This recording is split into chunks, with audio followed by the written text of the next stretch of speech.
The concept of culture is sometimes easier to grasp by description than by definition. All human groups possess culture, which consists of language, beliefs, values, norms, and material objects that are passed from one generation to the next. Although the particulars of culture may differ from one group to another, culture itself is universal. Culture can be subdivided into material and non-material culture.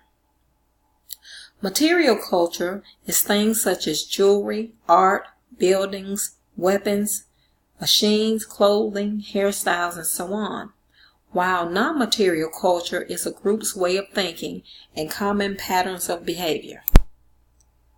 Sociologists sometimes refer to non-material culture as symbolic culture because the symbols are the central component of non-material culture. Symbols include gestures, language, values, norms, sanctions, folkways, and mores. Gestures are shorthand means of communication. Language consists of a system of symbols that can be put together in an infinite number of ways in order to communicate abstract thought. Each word is a symbol to which a culture attaches a particular meaning.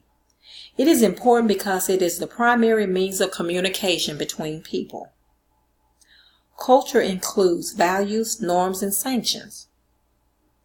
Norms vary in terms of their importance to the culture. Counterculture are groups whose values set their members in opposition to the dominant culture. Because the United States is a pluralistic society made up of different groups, competing value systems are common.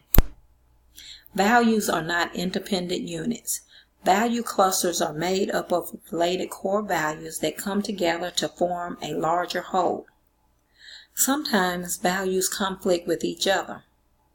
Core values do not change without meeting strong resistance.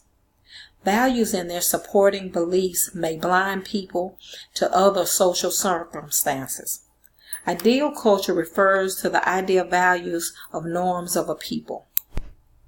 Although there are universal human activities, there is no universal accepted way of doing any of them. Social biologists argue that, as a result of natural selection, the basic cause of human behavior is biology.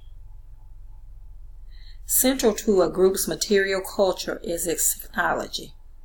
In its simplest sense, technology can be equated with tools.